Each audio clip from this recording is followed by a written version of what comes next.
한 친구가 어린 시절의 추억을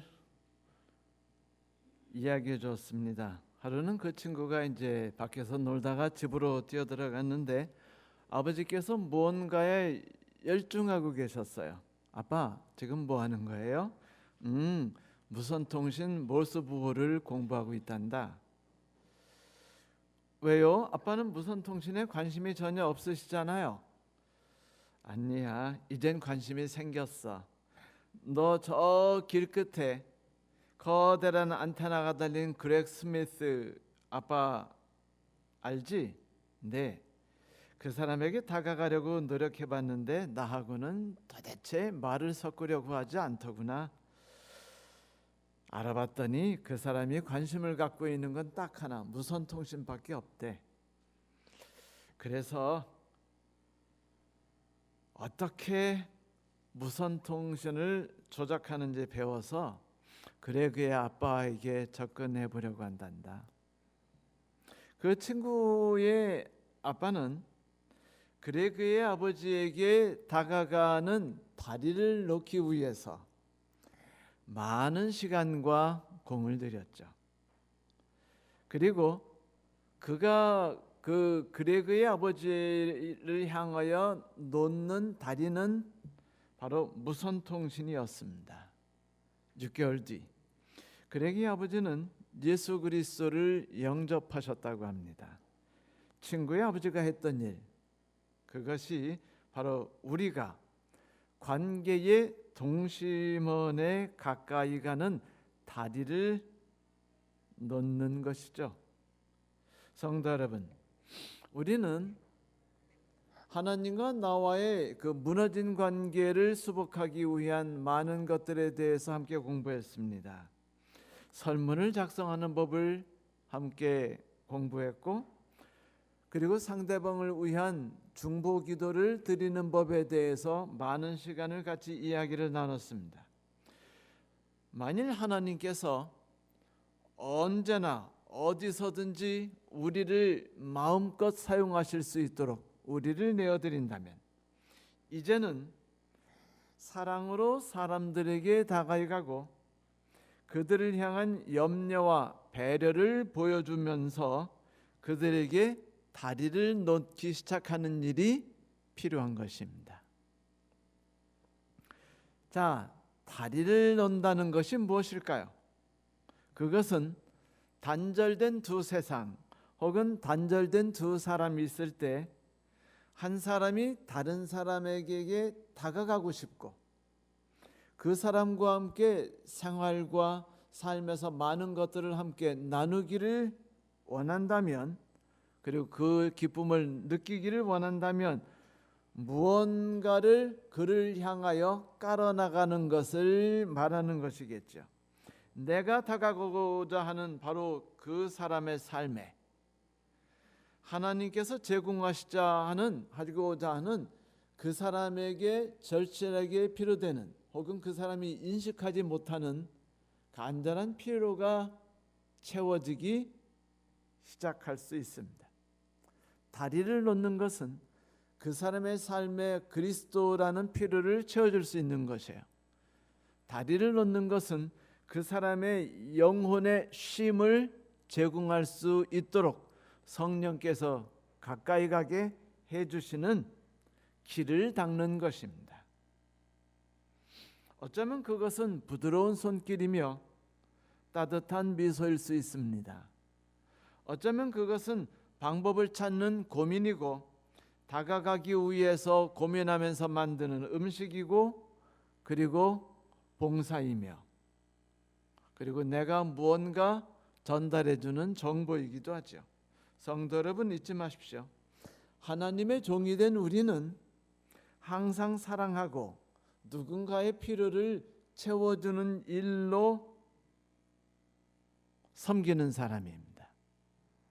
그 상대방은 낯선 사람이 되기를 원하지 마세요.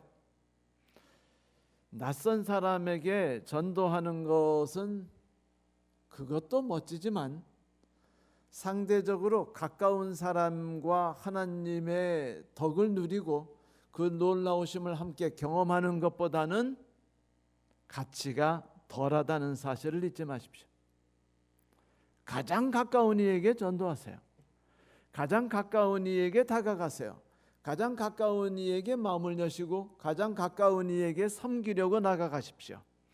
다리를 놓는 겁니다. 그 사람이 먼저 다리를 놓아주면 내가 차를 타고 가마라고 하다 보면은 10년이 가도 그 남편이 하나님을 믿지도 않을 뿐더러 내게 선한 마음으로 다가오지 않는 것을 느끼고 내 마음속에는 울분 외에 남는 것이 없게 될 것이에요. 그러나 다리를 놓기 시작한다면 울분이 사라질 수 있습니다. 하나님의 축복이 우리에게 함께 있다는 걸 느낄 수 있죠. 남편이 이렇게 사랑스럽고 멋진 존재라는 것을 깨닫고 행복하다고 말하기 시작할 수 있습니다. 여러분, 사람들에게 다가가는 것을 두려워하거나 주저하지 마십시오. 비록 우리가 당장 그 사람에게 가까이 가는 법을 알지 못할 수 있지만 그렇더라도 조만간 알아낼 수 있는 길은 반드시 생길 수 있습니다. 우리가 관심만 갖는다면, 찾으려고 노력한다면. 예수께서 뭐라고 말씀하셨죠? 찾고 문을 두들기라. 그러면 찾을 것이요 열릴 것이라 라고 말하지 않았습니까? 그 사람에게 다가가는 것을 무서워하지도 마십시오. 지금까지도 우리가 가까우면서도 먼 이웃이었는데 어떻게 접근할 수 있단 말인가, 어색하게 생각하지 않을까? 갑자기 남편이 아내에게 미소를 띠고 다가가면 아내가 이렇게 생각할 수 있어요. 저 사람이 죽을 때가 다 됐나? 하지만 두려워하지 마세요. 사실은 그 사람이 나에게 공격적으로 대하는 것은 어쩌면 자신이 사람들과의 관계 속에 상처를 입었거나 겁을 먹었기 때문일 수도 있습니다. 그렇다고 누가 말해주더군요. 여러분, 다리의 존재 목적이 뭡니까? 그것은 바로 이쪽에서 저쪽 혹은 저쪽에서 이쪽으로 사람이 오고 가게 해주고 물건이 오고 가게 해주며 마음이 소통될 수 있도록 해주는 것에 있지 않습니까? 그러므로 그리스도인인 우리가 다리를 놓는다는 것은 이 세계에서 저 세계로 건너가기 위해서 관계를 만들어 나가는 것입니다. 우리가 살고 있는 세상에서 저 사람의 세계로 건너가는 것은 결코 쉽지 않아요. 그런데 만일 우리가 다리를 만들고 그 사람에게 건너가면 그 사람이 저 사람이 건너온 다리가 든든하구나, 안전하구나, 그리고 그 다리 써먹으니까 좋을 것 같아 보이네 라고 생각하고 그 사람도 그 다리를 이용하기 시작할 수 있습니다. 그 다리 놓기는 일회성 사건이 아니에요. 그것은 지속적인 사건입니다. 오랫동안 지속해서 만들어 나가는 것이야만 해요. 즉 관계를 만들어 나가는 긴 과정입니다. 그 결과가 언제 다가올지, 우리가 그 열매를 언제 딸지는 몰라요. 그것은 오직 하나님께서 일하시는 것에 의해서 달려 있습니다. 하지만 다리를 놓지 않은 상태에서 그 사람의 필요를 채워주는 일은 시작될 수 없습니다. 그 사람에게 하나님의 성령이 역사하시는 것도 시작할 수 없습니다. 왜냐하면 하나님께서는 항상 나를 통해서 일하는 것을 기뻐하시기 때문이죠. 지난주에 우리가 전도의 가치와 축복에 대해서 함께 이야기 나누지 않았습니까? 혹시 다 까먹고 기억이 나지 않는다면 유튜브에 들어가셔서 꼭 다시 한번 살펴보시기 바랍니다. 성경을 보면 사도 바울 역시 이 복음을 위한 관계의 다리를 놓는 것을 항상 계속해서 해왔다는 사실을 발견할 수 있어요. 그가 고린도 교회에 보내는 편지에 이와 같은 말씀이 있죠. 내가 모든 사람에게 자유했다. 그러나 스스로 종이 된 것은 더 많은 사람을 얻고자 함이라. 자유인으로 다가가다 보면은 그 사람도 나에 대해서 자유로운 마음을 갖기 때문에 부담이 없어요. 내가 섬기는 마음과 종의 마음으로 다가가서 종처럼 일해야 된다는 것입니다. 세상 사람들이 말하는 방법이 아니죠. 어리석은 방법입니다. 하지만 바울은 이렇게 말해요. 유대인에게 내가 유대인과 같이 된 것은 유대인을 얻고자 함이요, 율법 아래 있는 자들에게는 내가 율법 아래 있지 아니하나 율법 아래 있지 아니한 자 같이 된 것은 율법 아래 있는 자들을 얻고자 함이요, 율법 없는 자에게는 내가 하나님께는 율법 없는 자가 아니요 도리어 그리스도의 율법 아래 있는 자나 율법 없는 자가 된 것은 율법 없는 자를 얻고자 함이라. 약한 자들에게는 내가 약한 자와 같이 된 것은 약한 자들을 얻고자 함이요 여러 사람에게 내가 여러 모양이 된 것은 아무쪼록 몇몇 사람들을 구원코자 함이니.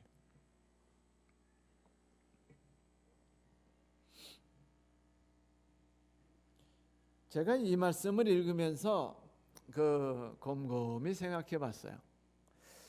내가 사람들과 대화를 나눌 때 대화 나누는 방법이 상대방의 마음을 열도록 해주는 것인가 아닌가. 가끔 저희 집 사람이 이제 갑자기 등장시켰네요. 어느 교우님들이나 혹은 상처 입은 분들이나 세상에 몰두한 사람들의 전화를 받는 것을 옆에서 듣곤 합니다. 그러면 우리 집 사람이 마치 어떨 때는 이기적인 사람인 것처럼 어떨 때는 세속적인 사람인 것처럼 그 사람에게 맞춰 대화를 나누는 것을 보게 돼요. 그러면 이런 생각도 해봐요. 아니, 그리스도인이 왜 자꾸 저런 식으로 대화를 나눌까? 그러면 상대방이 하나님을 배우지 않잖아? 그런데 신기한 것이 있었어요. 그 사람들은 마초 그 사람과 똑같이 이기적이고 그 사람과 똑같이 세속적이고 그 사람과 똑같이 생각 없이 사는 것 같은 대화를 나누니까 그 사람들이 더욱더 전화를 하고 우리 집 사람을 의지하고 그 뒤에 좋은 충고나 좋은 이야기를 통해 서로 위로와 힘을 얻기도 하더라 이것이죠. 그래서 전화를 옆에서 곁눈질에 들을 때만 해도 저 사람이 이기적이고 세속적인 사람인가 보다라고 생각하다가 제가 오히려 회개하게 된 것은 바로 그것 때문이었어요. 바울이 말한 것이었습니다. 율법 없는 자에게는 율법 없는 자처럼 살아라. 고기 먹는 사람에겐 고기 먹는 자처럼 살고 사치 좋아하는 사람에겐 그 사치에 대해서 죄악인 것처럼 대하다 보면 그 사람하고 관계는 영광이 되는 거 아닌가요? 그렇죠? 그 점에서 저는 제가 사람들과 사귐에 있어서는 재주가 없다는 것을 뼈저리게 느꼈습니다. 왜냐하면 저는 그것을 할 능력이 아직은 존재하지 않기 때문에 그래서 항상 부러워해요. 자, 여러분, 왜 바울이 이렇게 관계의 다리를 놓으려고 했었죠? 왜 유대인에게는 나도 유대인이야 라고 말하고 왜 율법 없는 자에게는 나도 율법 없는 자라고 말하며 율법 아래에 있는 자에게는 왜 나도 율법 아래에 있는 자처럼 대했죠? 그것은 사람들이 그리스도 안에 있는 구원으로 나가며 그리스도의 도움을 그들이 받을 수 있도록 하고자 하는 열망 때문이었습니다. 그래서 그는 종이 된 거예요. 자유인이지만 종이 된 것입니다. 그의 고백에 따르면 바울은 주변 사람들의 필요와 삶의 방식에 공감하는 태도를 취함으로 그들에게 다가갔고 그렇게 해서 그리스도께서 바울을 통해서 그 사람들에게 전달되었다는 것이죠. 그래서 최근에는 제가 우리 집 사람이 어떤 모양으로 팔색조처럼 전화를 받더라도 존경하면서 듣습니다. 한때는 막 옆에서 충고질, 코치질을 하면서 그렇게 하지 말라는 등 이렇게 말했지만 요즘에는 그것이 얼마나 놀랍다는 걸 느끼고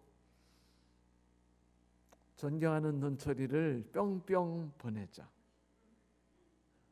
근데 아까도 말씀드렸다시피 이 다리를 놓는 과정이 아주 지속적이고 힘든 과정이에요. 가끔 제가 이제 빨래를 빠는 재주가 있는 척하다가 마누라한테 혼날 때가 있어요. 집사람이 그땐 이렇게 말해요. 내가 고생하면서 배운 빨래 기법, 오랜 세월을 통해서 끝없이 고민하고 노력하고 실패를 통해 얻은 요리 기법을 당신은 교만한 마음으로 뭐 다 할 줄 아는 것처럼 그냥 콱콱 저질러 가지고 사건을 터뜨리는데 제발 그러지 말라고. 이게 오랜 세월을 통해서 쌓는 지혜이고 기술이라는 말을 가끔 해줍니다. 그러면 그 이야기가 저를 뻘쭘하게 만들기도 해요. 그러면 어떤 표정을 짓고 나와야 할지 모르지만 제가 배우는 귀중한 교리가 있습니다. 교리, 성경적 교리. 그 뭐냐면 노력하면 기술이 늘어나고 재능이 늘어나고 근육도 늘어난다는 것입니다. 거기에 지혜도 함께 늘어난다는 것이죠. 그러므로 그 일을 오래 공들이면은 거기에는 반드시 놀라운 결과가 있을 수밖에 없는 것이에요. 왜냐하면 능력이 생겨났고 기술이 뛰어나게 됐기 때문이죠. 그래요. 다리 놓기는요, 우리의 삶의 한 부분이 되어야 됩니다. 낯선 사람에게 전도하려고 애쓰지 마세요. 내 관계 동심원 사람만 신경 쓰세요. 내 가족, 내 친척, 내 옆집 사람, 내 직장 동료, 그렇게 되면은요, 내 사촌에게 아닌 내 그와 같은 그 옆자리에 있는 집사님에게 그 사람은 언제나 낯선 사람 X예요. 언제나 사마리아인이고 언제나 이방인입니다. 그러나 나는 사마리아인에게 다가갈 필요 없이 내 주변 사람에게만 다가가면 돼요. 여러분, 남편에게 치중하세요. 아내에게 가까이 가십시오. 자녀에게 다리를 놓으려고 하세요. 같은 성도들에게 그 일을 하십시오. 그리고도 힘이 넘쳐 흐르고 하루가 막 28시간씩 있다고 생각되는 분이 있으면 그때는 시간 내서 낯선 분에게 다가가는 것도 괜찮습니다만 이건 사실 적성이기도 해요. 가까운 사람에겐 이상하게 전도 못하고 낯선 사람에게만 전도하는 분들 있죠. 짜증나는 분들. 근데 그분들도 그게 적성이에요. 지금 하겠다는 걸 어떻게 합니까? 막지는 마세요. 하지만 여러분은 그렇게 하지 마세요. 가까운 사람에게 다리를 놓으세요. 그게 가장 쓸모 있는 다리고 가장 효과 있는 다리가 될 겁니다. 자, 이런 활동을 통해 우리는요, 놀라운 축복을 받아요. 먼저 주님과 가까워지게 되는 경험을 합니다. 주님이 나와 함께 역사하시는 것을 경험하게 돼요. 성령이 함께 하시는 것을 체험하게 됩니다. 그러면서도 우리는 더욱더 인간을 사랑하게 되는 사람이 되죠. 사람의 연약한 점을 보고 마음 아파하는 사람들이 될 수 있어요. 성도 여러분, 우리의 삶의 목적은 가족에게, 친지에게, 친구들에게, 이웃에게, 직장 동료들에게, 지인에게 혹은 X라는 누군가에게 지속적으로 다리를 놓는 것입니다. 그게 우리의 삶의 목적이 돼야 돼요. 왜냐하면 지난 안식일날 우리가 말씀드렸듯이 그 행위를 통해 우리는 십계명의 축복을 경험하고 하나님이 인간에게 주고자 하는 그 엑기스, 에센스를 우리가 충분히 맛보기 때문입니다. 구원을 경험하며 성령을 맛볼 수 있게 되는 것이죠. 그러니 항상 이 사실을 마음에 담아두세요. 그리고 자주 꺼내 보십시오. 다리를 놓는 것, 다리를 놓자. 내가 먼저 다리를 놓기 시작해야 된다. 방법은 여러 가지가 있겠죠. 생일 카드를 보내기, 카톡 선물 보내기, 가끔 저에게 카톡 모니를 보내시는 분들이 계시고 카톡 선물을 보내는 분이 계신데 그때마다 제가 마음이 따끈따끈해지면서 그 평상시 안 하던 그분을 향한 간절한 기도가 더욱 흘러나오는 걸 볼 수 있어요. 똑같은 겁니다. 이게 인지상정이에요. 나에게 관심을 베풀어주는 사람을 향해서 나는 기도하게 돼 있고 그 사람에게 나의 마음이 열리게 돼 있는 거 아닙니까? 그 사람 마음이 안 열린다고 그것 때문에 우리가 지럴지럴할 필요가 없어요. 우리가 먼저 마음을 열고 그에게 다가가고 다리를 놓는 겁니다. 하지만 이것은 시작일 뿐이죠. 다리를 놓기 위해서는요, 모든 접점들이 있는 것을 다 활용하고 찾아보려고 해야 됩니다. 그러다 보면 우리는 어느새 다리 놓기 달인이 되는 거죠. 근데 다리 놓기 달인이 될 때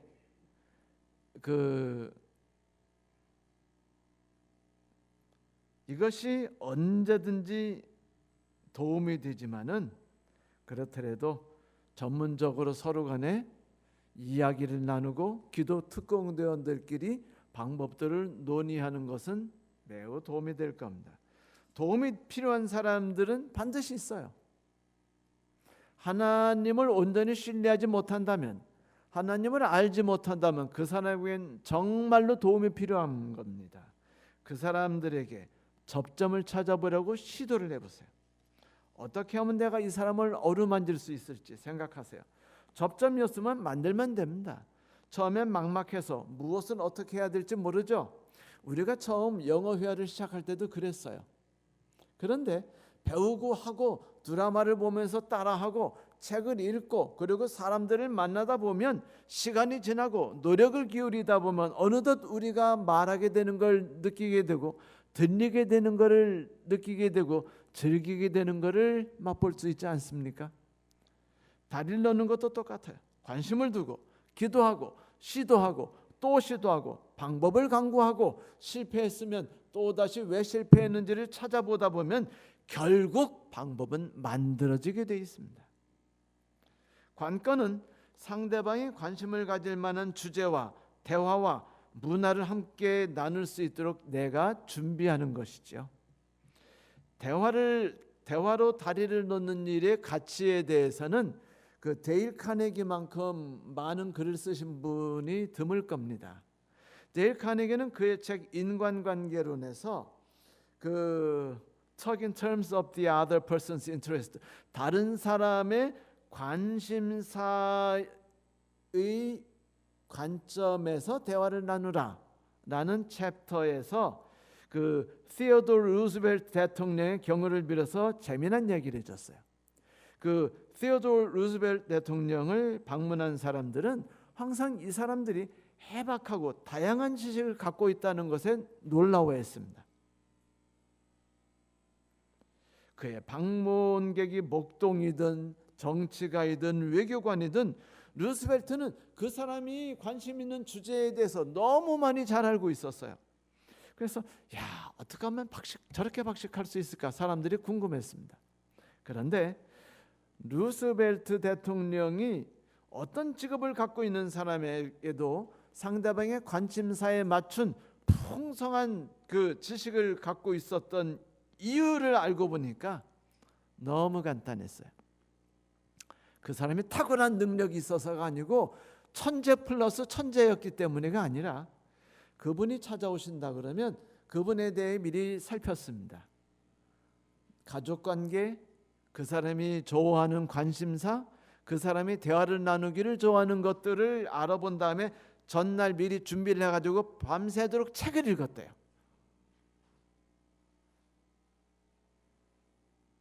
왜냐하면 루스벨트 대통령은 모든 지도자들이 다 그렇다시피 사람들의 마음을 사로잡는 지름길은 그 사람이 흥미를 느끼고 있는 것에 관해서 이야기하는 것이라는 사실을 잘 알고 있었기 때문이랍니다. 이것은 바로 노력이 결과를 만들어낸다는 것을 분명히 보여주는 하나의 일화이지요. TV에 보면은 잘난 척하면서 역사, 정치 떠드는 분들 되게 많죠. 그런데 여러분 톡 까놓고 이야기하면 그 사람들 솔직히 말하면 실력 별거 아니에요. 그런데 TV 나오기 전에 일주일 동안 대화 나눌 모든 거에 대한 배경 지식을 죽어라고 암기하고 공부했기 때문에 똑똑한 것처럼 보이는 겁니다. 주제가 나오는 것마다 다 말 잘하니까 와, 저 사람은 역사 대박이구나, 저 사람 뭐 가족관계 뭐 천재구나. 개뿔 아닙니다. 노력했기 때문에 노력하는 만큼 그 부분에 대해서 알고 있는 것뿐이에요. 그건 우리도 할 수 있어요. 여러분도 TV에 나가보세요. 사람들이 막 와, 이정숙 집사님 그 부분에 대해서 그분만큼 아는 분이 없어라고 말하게 될 겁니다. 대박, 저분의 팬이 돼야지, 뭐 이렇게 말하게 될 거예요. 이게 당연한 겁니다. 뭐 했기 때문에? 일주일 동안 알아봤기 때문에. 다른 사람의 관심사를 가지고 대화를 나누면은요, 나만 이득 보는 게 아니라 그 사람에게도 이득을 준대요. 상대방에게는 흥미를, 나에게는 상대방의 마음을 얻을 수 있게 된답니다. 상대방에게는 행복한 시간을, 나에게는 상대방의 마음을 얻는 것. 하워드 G. 허지그는 이해관에 이렇게 말했어요. 상대방의 관심사를 주제로 가지고 대화를 나누다 보면 다른 이들부터 다양한 관심사에 대해서 알게 될 뿐 아니라 내 인생을 다채롭게 해주는 데도 도움이 된다. 결국은 그 사람들과 이야기를 나누다 보니까 나도 인생이 풍요로워지며 다양한 사람들의 케이스를 이해하게 되고 삶의 아름다운 색깔이 칠해지게 된다는 것이죠. 예일대 문학 교수인 윌리엄 라이언 페업스는 8살 때 그 스트래트포드 리비 린슬리 숙모님의 댁을 찾아가서 주말을 지냈는데, 이분이 어느 날 저녁 이제 중년 신사가 숙모님 댁을 방문했던 경험을 이야기해 줬어요. 그분이 이제 숙모님 집에 왔는데 이 젊은이하고 그 교수님하고 이야기를 나누게 됐어요. 근데 그 신사분이 요트에 대한 얘기를 끝없이 하셨어요. 같이. 그래서 이제 그분이 가신 다음에 어머님께 숙모님께 말씀드렸어요. 아, 숙모님, 나 저 사람 좋아졌어요. 왜? 저 사람 요트에 대해서 그렇게 관심이 많아요.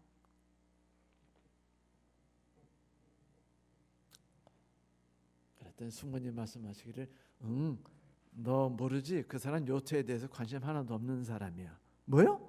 근데 어떻게 해서 우리가 이렇게 재미난 이야기를 했죠? 그랬더니 그 사람이 줄곧 요트에 대한 관심이 있는 이야기란 것은 그분의 신사이기 때문이야. 그분은 네가 보트에 관심 있는 것을 알고 너에게 흥미를 일으키는 시간을 갖고 마음을 기쁘게 해주기 위해서 너와 장단을 맞춰주셨던 거지. 여러분 기억하세요. 우리에게 그 사람에 대한 간절한 관심이 없으면, 노력이 없으면 우리는 그 사람과 가까운 관심을 살 수 없어요. 그 사람의 마음을 내 것으로 얻을 수 없습니다. 그 사람에 대해서 알려고 노력해야, 그 사람이 좋아하는 것을 나도 공부해봐야 그 사람에 대한 배려가 생기고 원하는 관계가 유지될 수 있는 것이에요. 나만 알고 내 실속만 차리려고 한다면 우리는 결코 누구에게도 다가갈 수 없죠. 그 사람도 그런 사람에게는 다가가고 싶어 하지 않습니다. 관계를 맺고 끊는 기준은 이익이 아니라 정의로움이어야 된다라고 그 관계의 비결에서 박영규 씨가 말했는데, 이것은 뭐냐면 정의롭다는 건 내가 준 만큼 받는다는 것이에요. 소와 사자가 있었습니다. 둘은 죽도록 사랑했어요. 결국 결혼했습니다. 말도 되지 않는 얘기죠. 그런데 옛날 얘기니까 말이 되는 겁니다. 둘은 서로 간에 최선을 다하기로 이제 결혼식 때 약속했어요. 소는 최선을 다해서 맛있는 풀을 사자에게 대접했는데 사자는 풀이 싫었지만 억지로 먹었어요. 사자도 최선을 다해 맛있는 살코기를 소에게 대접했습니다.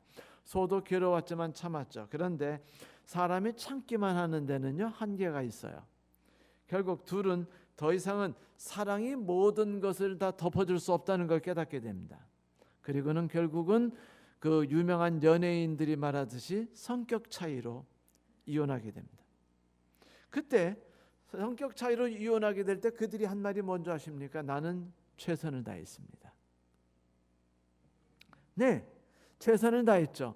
최선을 다해서 그에게 잘해주려고 했어요. 그런데 문제는 뭐냐면 내가 알고 있는 방식으로 잘하려고 했지 그 사람이 그것을 좋아하고 있는가 싫어하고 있는가는 관심이 없었어요. 그러므로 그 사람의 식사 방법을 인정했다면 이렇게 해야죠. 여보 사자님, 당신이 고기를 좋아하지? 내가 요번에 고기를 그 안심 특별한 거로 내가 요번에 사왔어. 요거 한번 드셔보실라우? 그래, 아우 고마워. 당신이 먹지도 못하는데 날도 이렇게 맛있는 걸 주다. 그럼 괜찮아. 난 당신이 먹는 것만 봐도 행복해. 그리고 나에겐 또 맛있는 지푸라기가 있어.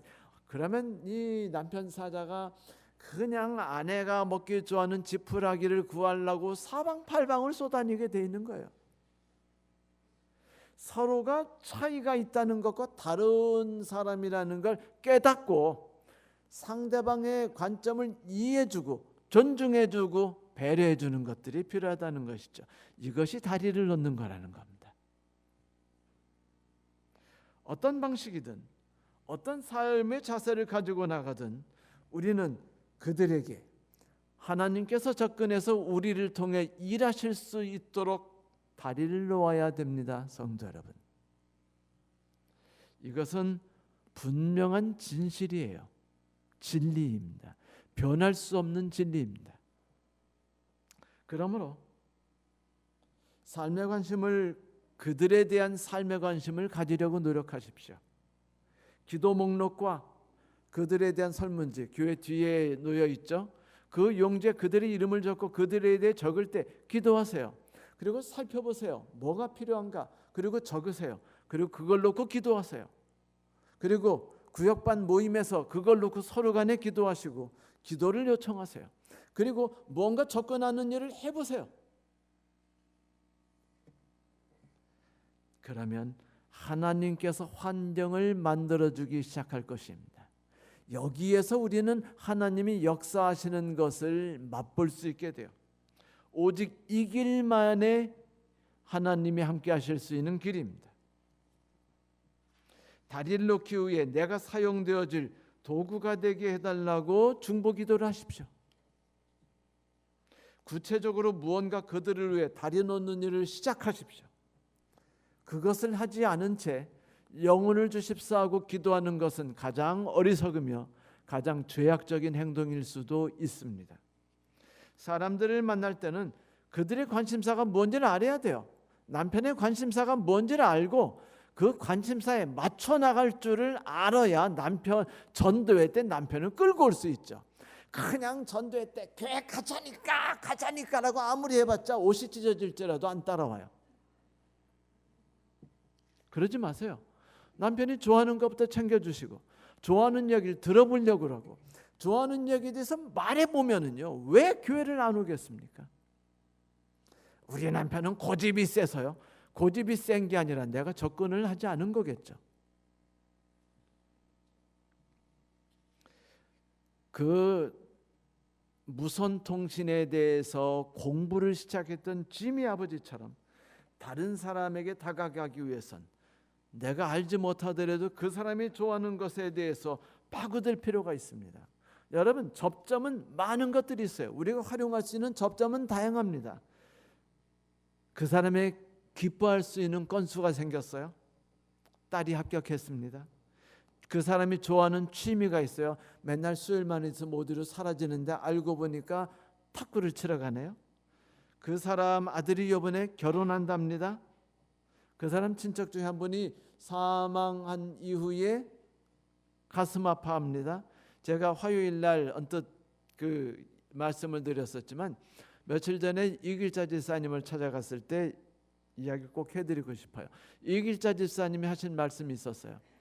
당신이 신앙생활을 하기도 하고 멈추기도 되고 다시 하기도 했지만 당신이 신앙생활을 하면서 가장 위로를 받고 용기와 힘을 얻었던 때는 강원식 장로님의 사모님이었던 전 사모님이었던 집사님께서 이길자 집사님이 아들이 죽었을 때 너무 고통스러워하고 너무 절망에 빠졌을 때 옆에 찾아와서 함께 있어 주셨다는 것이었답니다. 그것 때문에 이겨낼 힘을 얻었대요. 그래서 저를 만난 그날 그 이야기를 해주시면서 당신의 신앙 얘기를 하면서 그 얘기를 빼놓지 않으셨습니다. 네, 누군가의 사망 중요하죠. 경제적 위기가 빠졌을 때조차도 그에게는 도움이 필요한 때입니다. 그 기회를 놓치면 안 돼요. 생일 이야기만 하면 제가 부끄러워지고 수치스러워지는데, 왜냐하면 제가 결혼 30전 6, 7년 동안 생일 기념을 한 번도 해드린 적이 없어요. 자꾸 잊어먹어요. 나쁜 놈이죠. 자, 생일을 챙기면 상대방이 행복해지겠죠. 나에 대한 관심을 갖게 되겠죠.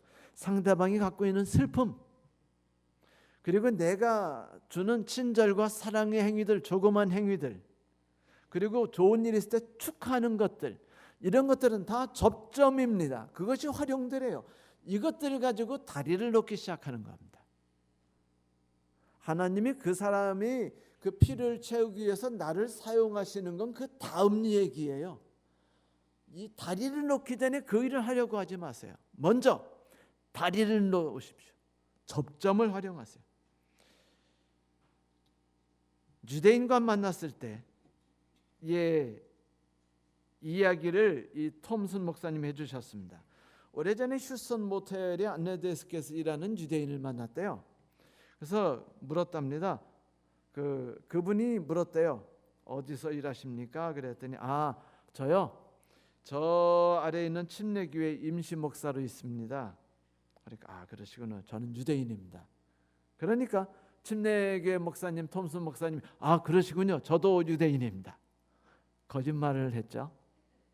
그러니까 그분이 미심쩍다는 듯이 쳐다봤대요. 침례교인이 무슨 유대인? 그러자 그걸 보더니 재빠르게 물어보셨대요. 어느 집 하시죠? 그러니까 그분이 당황하셨어요. 왜냐하면 유대인들이 지파가 뭔지 지금 다 사라져서 없어요. 그래서 잘 모르겠는데요. 그리고는 어느 집 하신대요? 라고 물었더니 이 목사님 자랑스러운 목소리로 전 유대 지파입니다. 다음 주말에 제가 다시 올 건데 주중에 한번 그 지배인님 어느 집한지 좀 알아보시겠습니까? 그러면 우리가 재미난 얘기 나눌 수 있을 것 같은데요. 라고 이야기를 하기 시작했대요. 접점을 찾아내자 접점을 활용해서 다리를 놓기 시작한 거죠. 이렇게 우리는 그 사람이 좋아하고 그 사람이 자부심을 갖고 있고 그 사람이 꼭 붙잡고 있는 무언가를 가지고 같이 대화를 나누고 그것으로 가까이 가야 된다라고 하는 것이죠. 여러분, 이렇게 하다 보면 그 사람의 주파수에 우리를 맞추다 보면은요, 이것이 지속적이고 힘든 과정이긴 하지만 보람이 생기기 시작해요. 영혼을 구원한다는 행복을 맛볼 수 있거든요. 그 사람이 하나님을 만나고 나를 의지하며 내게 전화하는 것을 만날 수 있어요. 물론 끝없는 전화는 괴롭죠. 네. 계속 전화 오면은 힘들어요. 지치고 체력이 고갈됩니다. 영혼도 고갈돼요. 그건 사실입니다. 하지만 하나님께서 채워주시겠죠. 그렇지 않습니까? 자, 그러니 다리를 놓는 일이 보람을 줄 수 있으니까 일을 해야 돼요. 사람들은 묻죠. 언제 다리를 놓아야죠? 어떻게 다리를 놓아야 됩니까? 간단해요. 그 사람이 기뻐할 때, 그 사람이 힘들 때 함께 있어주면 되는 거예요. 그 사람이 축하받은 일이 있을 때 카드 보내주면 됩니다. 그 사람이 힘든 일이 있을 때 음식 만들어서 찾아가면 돼요. 접점을 만드는 일을 두려워하지 마세요. 또한 도움을 요청하는 일도 주저하지 마세요. 구역반이 왜 만들어져 있나요? 안교 구역반이 왜 만들어졌습니까? 그냥 만든 겁니까? 아니에요. 같이 기도하고 같이 기도를 요청하고 같이 영혼을 구하는 일에 서로를 협조하기 위해서입니다. 그래서 우리는 그것을 중보특공대라고 말하게 되는 것입니다. 주저하지 마세요. 과감히 부탁하세요. 스티브 잡스는 그 Jobs on Failure, 다시 말하면 실패를 딛고선 스티브 잡스 라는 책에서 이렇게 조언했어요. 대부분 사람은 그 경험을 하지 못하는 이유는 그들이 도움을 요청하지 않았기 때문입니다. 제가 도움을 요청했을 때 저를 도와주길 거부했던 사람을 전 만나본 적이 없어요. 전 항상 도움을 구했죠. 오래전 이야기인데 제가 12살 때 저는 빌 휴렛에게 전화 걸었습니다. 휴렛 패커드 회사의 회장입니다. 그는 팔로알토 살고 있었는데 전화번호에 그의 번호가 있었던 거죠. 제가 전화를 걸자 그가 직접 받았습니다. 안녕하세요. 저는 스티브 잡스입니다. 저는 12살이에요. 주파수 개수기를 만들고 싶어서 전화드렸습니다. 혹시 남는 부품이 있으면 제게 주실 수 있나요? 그러자 그분이 웃으셨어요. 그리고 주파수 개수기를 만들 부품만 주셨을 게 아니라 스티브야, 너 우리 회사에 와가지고 이번 여름방학에 회사에 와서 주파수 개수기 만들어 보지 않겠니? 해가지고 스티브 잡스가 그 사람 회사에 가서 주파수 개수기를 만드는 일을 계속했어요. 방학 때. 스티브 잡스는 이렇게 말했습니다. 그것이 제겐 천국이었죠. 부탁했기 때문이라는 겁니다. 그리고 그가 이렇게 말했어요. 저는 제가 전화했을 때 NO라고 말하면서 전화를 끊어본 사람을 만난 적이 없습니다. 저는 언제나 그냥 도움을 요청하죠. 그리고 사람들이 제게 도움을 요청할 때도 저는 그 요청에 최대한 응하려고 노력해 왔습니다. 그것이 지금껏 제가 받아왔던 도움에 보답하는 길이라고 생각했기 때문이죠. 스티브 잡스가 그렇게 성격 좋은 사람이 아니고 그렇게 존경받는 사람도 아니지만 이 부분에 있어서는 그는 훌륭한 일을 해낸 것은 사실입니다. 대부분 사람들은 전화하지 않죠. 사람들 대부분은 도움을 구하려고 하지 않습니다. 그것이 큰 일을 하는 사람들과 그저 꿈꾸기만 하는 사람들과의 차이입니다. 반드시 행동을 취하세요. 실패를 무서워하지 마셔야 합니다. 깨지고 상처받을 수 있으나 겁내지 마세요. 전화를 걸 때나 사업을 시작할 때나 상관없이 실패를 두려워한다면 멀리 나갈 수 없습니다. 라고 스티브 잡스가 말했습니다. 여러분 기억하십시오. 시도하지 않는 성공은 없습니다. 잡스처럼 도움을 구하는 일에 게으르지 마세요. 동료 성도들과 기도 특공대에 도움을 요청하세요. 비록 이길자 집사님이 병원에 계시지만 전화하셔가지고 이야기 나누시다가 기도 요청하세요. 그분이 즐겁게 기도해 주실 겁니다. 하겠다고만 먹고 행동에 옮기면 이미 된 거나 마침이 없어요. 이것을 우리는 시도의 마법이라고 부릅니다. 성도 여러분, 접점을 만든다는 건 기도를 넘어서 그 구체적인 기도가 현실의 마법을 일으키도록 해준다는 이 놀라운 사실을 항상 마음에 두고 생각하십시오. 기도만 하지 말고 기도만 하면 하나님의 응답 주신다고 믿지도 말고 성령께서 일하실 수 있도록 다리를 놓으십시오. 어떤 것도 그래요. 여러분 농사 짓는 것도 같은 원리 아닙니까? 기도만 하면 농사가 잘 이루어질 수 없잖아요. 그렇죠? 봄에 나가서 씨앗을 뿌리러 나가야 됩니다. 밭을 가려야 돼요. 정신적 훈련으로 몸의 근육이 잘 만들어질 수 없어요. 죽어라고 근육이 찢어지면서 운동하지 않으면 근육은 늘지 않게 됐습니다. 제가 근육이 없는 주제에 이런 얘기하니까 좀 창피스럽네요. 근육을 움직이고 힘들게 움직이세요. 그렇게 실질적인 행동을 하면 하나님의 축복이 우리에게 함께합니다. 계시록 22장 12절 보라 내가 속히 오리니 내가 줄 상이 내게 있어 각 사람에게 그의 일한 대로 갚아주시리라. 아멘 아닙니까? 성도 여러분, 영광스러운 보상이 이 길 위에 깔려 있어요. 우리가 그 일을 하면서 축복을 열매를 따먹을 수 있습니다. 이 모든 길을 다 간 뒤에 하나님께서 주시는 영광스러운 결과도 맛볼 수 있습니다. 삶의 가치가 뭔지, 얼마나 내 사는 존재가 행복한지 느낄 수 있어요.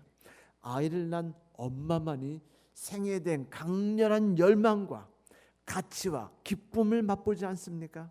똑같이 영혼을 위해서 기도하고 애쓰고 찾아가는 자에게 그 일이 성공했을 때 내가 존재하는 그 기쁨과 가치를 깨닫게 될 수 있는 것이죠. 하나님이 여러분과 함께 하십니다. 하나님은 우리와 함께 하십니다. 말씀 마치겠습니다.